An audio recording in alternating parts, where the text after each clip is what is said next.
Hi, everybody. Thank you so much for joining us today. I have a very special guest, Debbie Sassen, a good, I would say long-term friend of mine, I think 3 to 5 years now. We were in the same circle, and then about 3 years ago became good friends at a conference. I remember sitting with you at one of the women's conferences and really getting to know you better. And over time, we're lucky we're both part of an incredible network of women, and I've come to really value Debbie's opinion on all financial matters. If you don't know her, you should be on her website, debbiesasson.com. I get her email. You should be on her email list. And she actually has a new book coming out that we got to watch her get the financing for, and if you follow her on social media, watch her incredible journey to put this book together. And it's launching very, very soon. You can get it soon on Amazon. Investing Made Simple by Debbie Sassen. And if you want an advanced reader copy, only very special people can contact Debbie directly, and you might have a chance to get her incredible book early release. So I definitely can't wait to read it. And the reason I asked you to join me today is not only because I respect you so much this time of year, is a huge financial challenge for people. And I've been really open about, as I've lost 70 pounds, one of the things that it forced me to also look at was the other areas in life in which I lack accountability the way I'd like. And one of those was our finances. And our health journey really inspired a financial journey as well. And you're somebody who can really speak to how those two interrelate. And you have a very special thing coming out that we are going to, that's free, that we will mention at the end of the call. So you do not want to miss the rest of this, because there is a free giveaway at the end. I'm going to turn this over to you, Debbie, and tell us a little bit about your story with your financial company and your work as a financial advisor, just how you came to this point. Okay, thank you very much, Lily, for having me. It's a pleasure to be with you. And my financial journey goes back many, many years, back to the mid-'80s when I started working on Wall Street. And at that time, I was a financial analyst. I was working on a trading floor. I thought I was a hotshot. And what I have discovered actually later, as I've done, my money transformation, and that's still in process. And as we go through a journey, and you know this, I'm sure also with your weight loss and health journey, we're always uncovering new layers and we're excavating new things, and we're always discovering and uncovering more.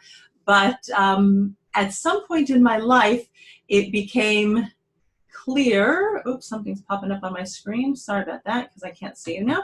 I'm going to drop that down. Okay. Anyway, at some point in my life, when I was already married, my husband and I decided that it was time for us to invest some money because, we grew up very sensible that you have to save for a rainy day, you have to invest for the future. And of course, as parents of a large family, we wanted to invest for our kids also for when they got married. So even though I was working on Wall Street, I was working on a trading floor. And then when I came to Israel, I worked at the Bank of Israel in the foreign currency department as one of the portfolio managers. What I discovered later was that we made some really stupid money decisions and investment decisions with our own money, because I was never really educated how to invest my money. And when you're working with large companies or you're working with governments, that's like one kind of investing. But when you're doing it for yourself, that's something different altogether. And so we didn't really understand what we were doing. We weren't paying attention to fees. We ended up paying very high fees to the investment manager. We hired someone who was basically churning our account, which means they're buying and selling a lot within your investment account, and that racks up fees for them and eats into the growth of your wealth, or my wealth in this case. And then really the icing on the cake was that I made a really stupid money decision, thinking that I was a hot shot. I took a hot investment tip and lost $50,000. So that was like my wake up moment that I have to figure this thing out for myself, which I did.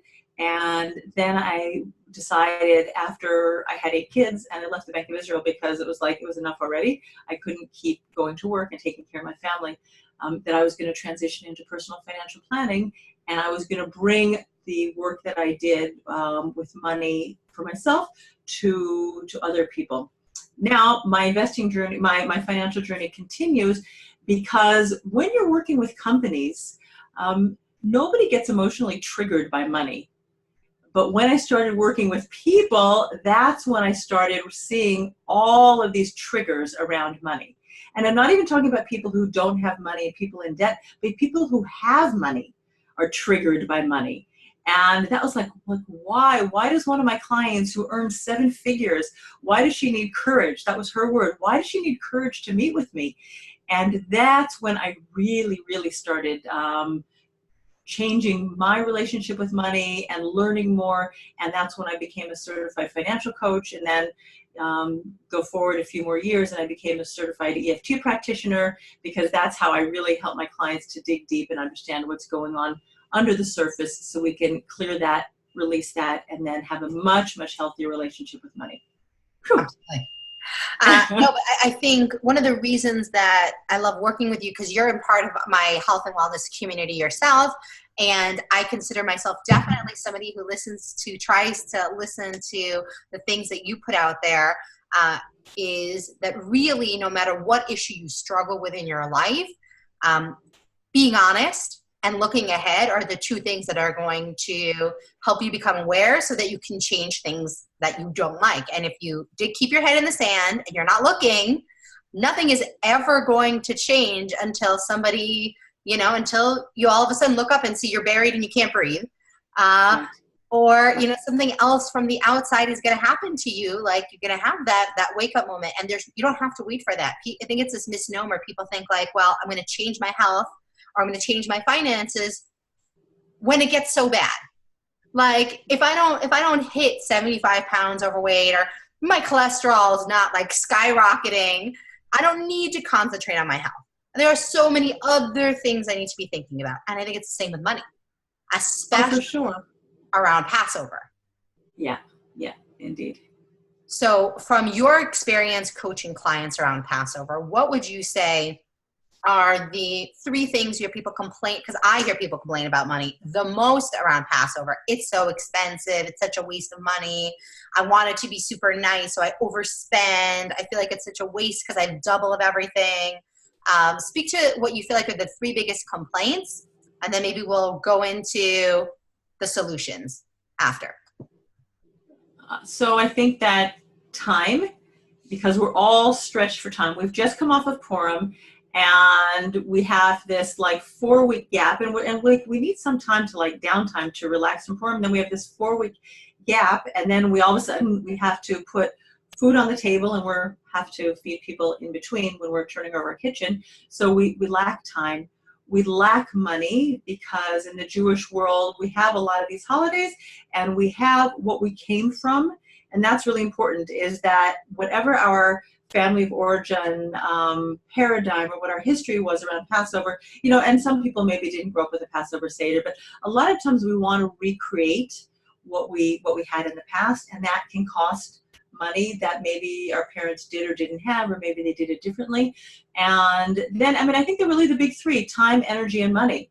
And energy, like how much energy do we really have to do all the things, to do all the cleaning and the cooking? And if we have I do a little bit, a perfectionist, you don't have to become a recovery perfectionist, but if you want it every Shabbos to look good, and all the meals for your kids to look good all the way through, and have everybody in sparkling, brand new clothes, like, it's going to drain your energy. And how can you show up and take care of yourself with your food? How can you show up and take care of your family, and not go crazy spending if you're a shmata, if you're drained of energy? So those are really the big 3.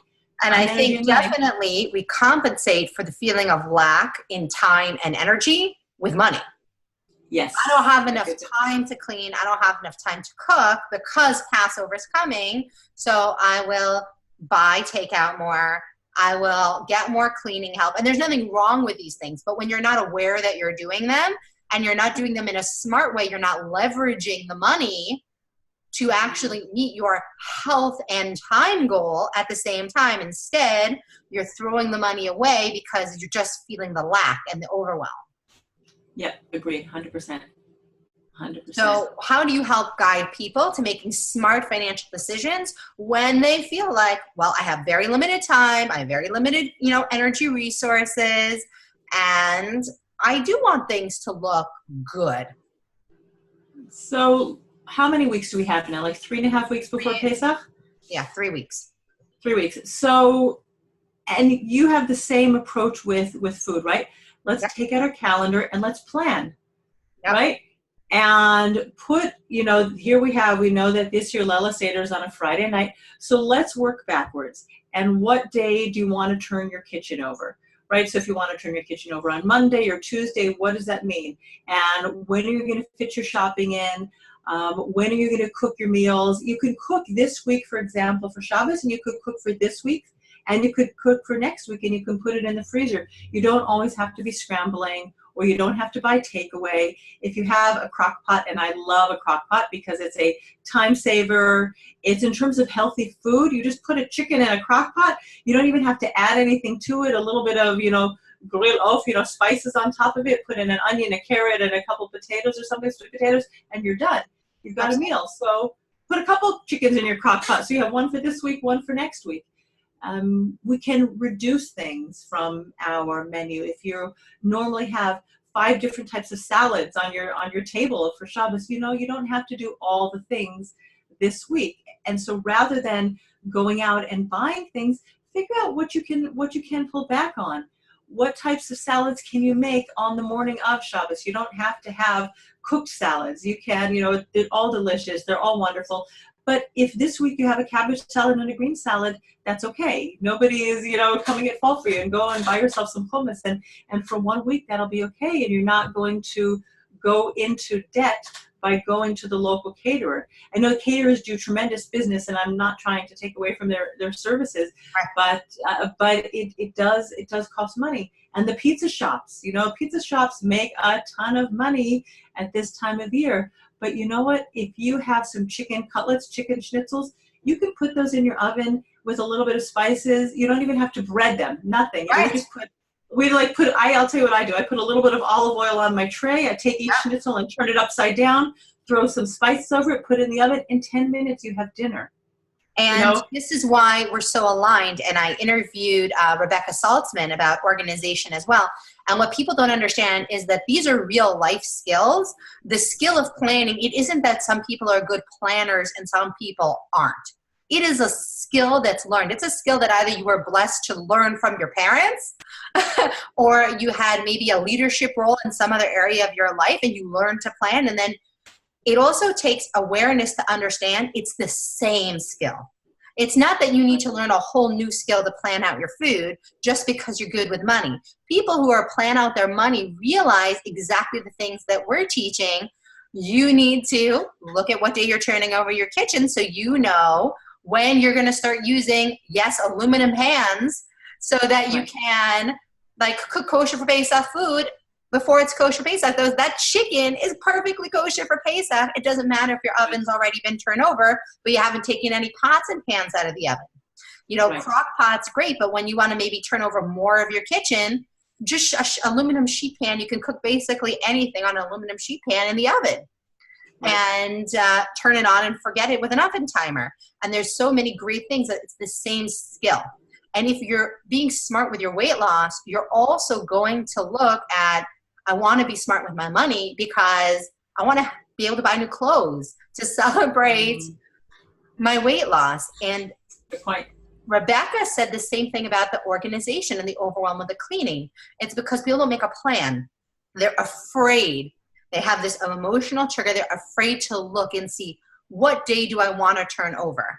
Instead, they're just going to let life happen. Whatever they get to, and let that determine what day they're going to turn over their kitchen.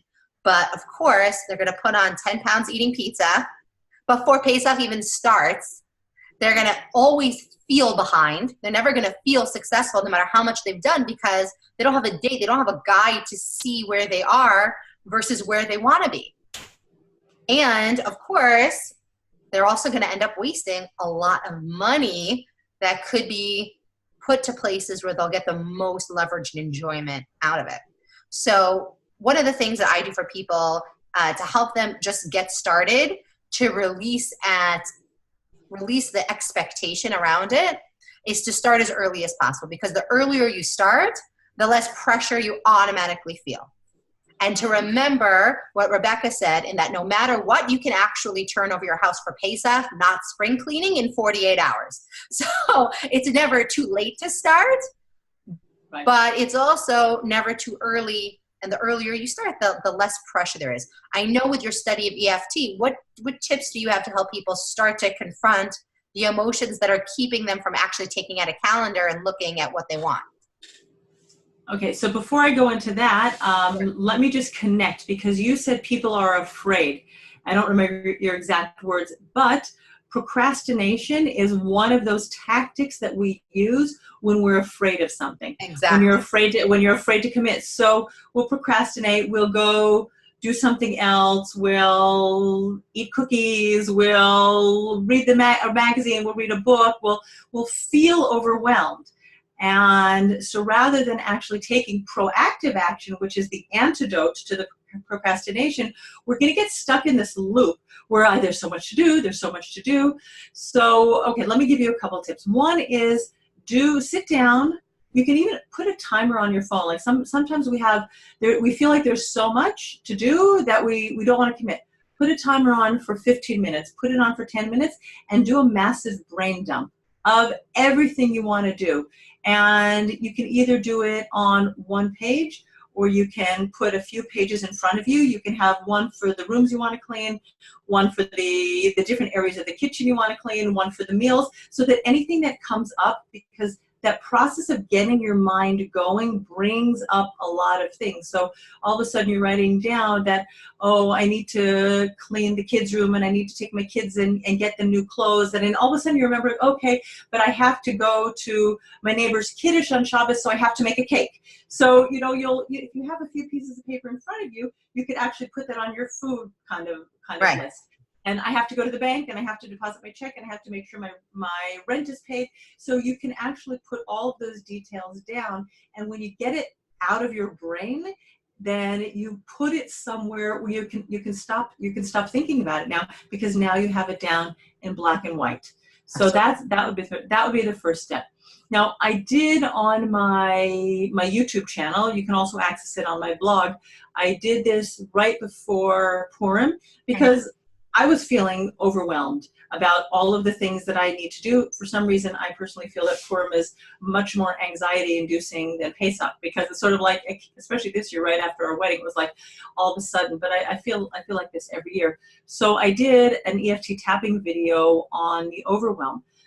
So you can go that, go to my blog, debbiesassen.com/blog, and you can see the video on tapping on overwhelm. But if you're feeling overwhelmed, you could just start tapping here on your chest. Okay, because you don't even have to know all of the different tapping points of what you have to say, but we have a nervous system response that's going on in our body when we're feeling overwhelmed. So just like tap right under the collarbone, and you can just say out loud, I'm feeling so overwhelmed.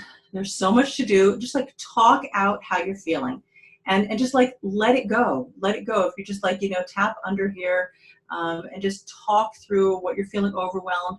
Any ideas that come up into your mind, like there's so much to do, all this cooking, all this cleaning, and everything costs so much money. Why is Pesach so expensive? Why does, whatever's coming up, even if you're feeling angry, like all the Luna parks in the country, they're so expensive. Why do I have to spend so much money? Like, tap and let it go, because if you get it out, you don't churn on it anymore. And that also gives you the ability to think more clearly.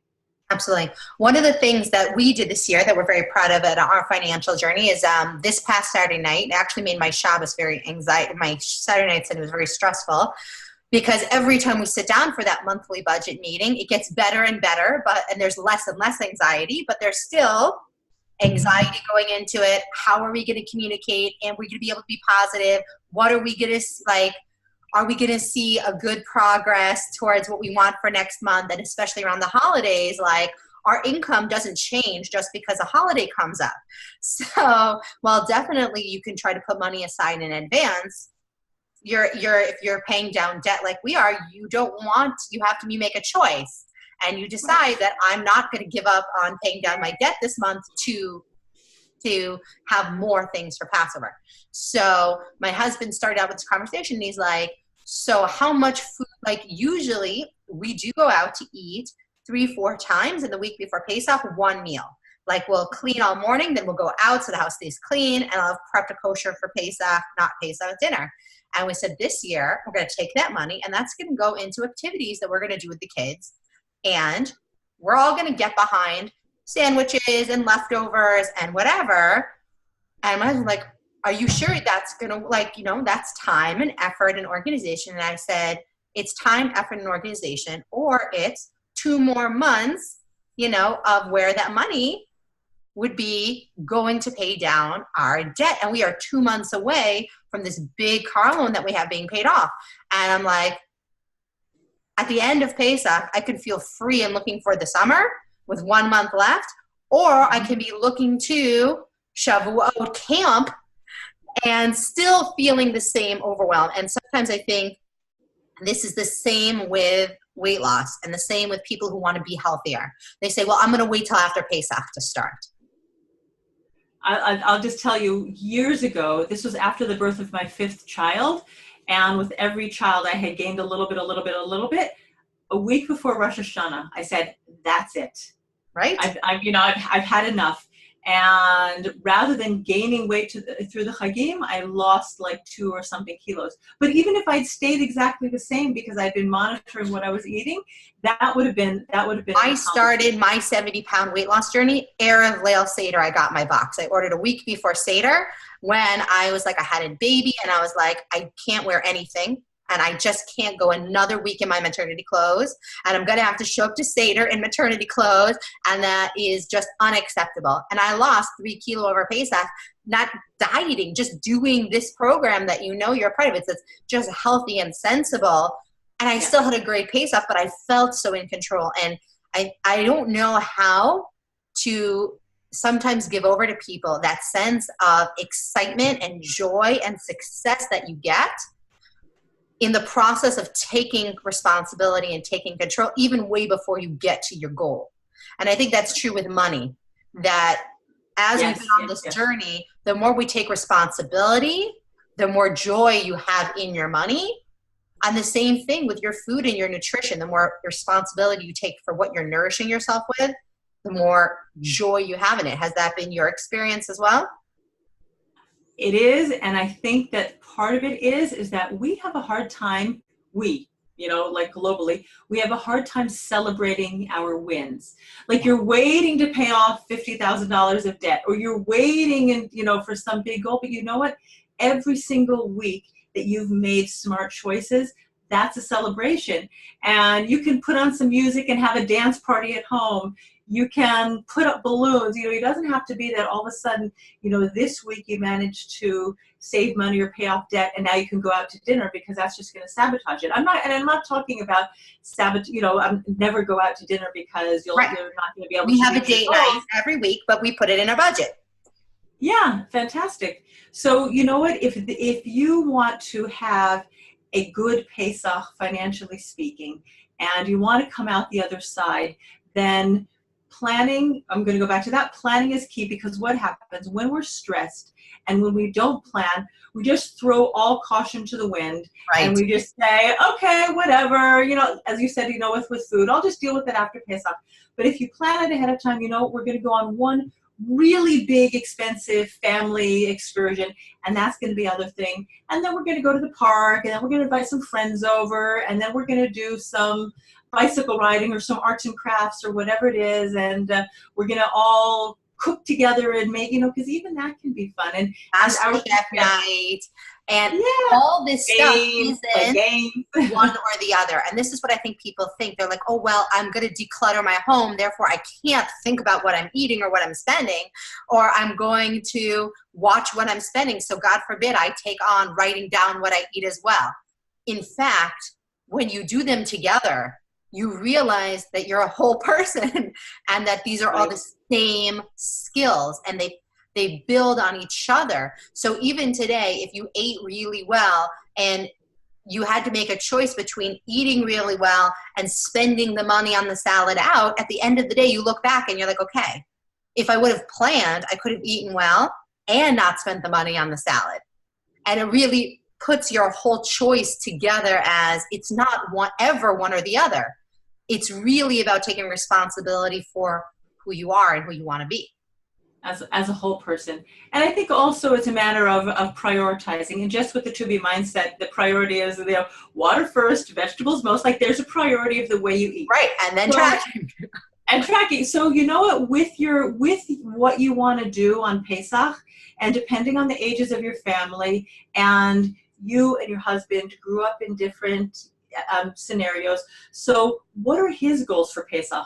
And what are your goals for Pesach? And when you talk about it, you might find out that you guys have different goals because you grow up in the same household. Right.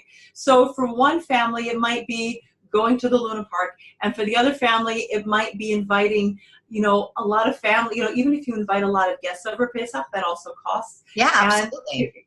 And you might have to do some swapping, some compromising, some making choices. Some potluck. You might have to, and if your kids are bigger, if you've got teenage kids, they have an opinion.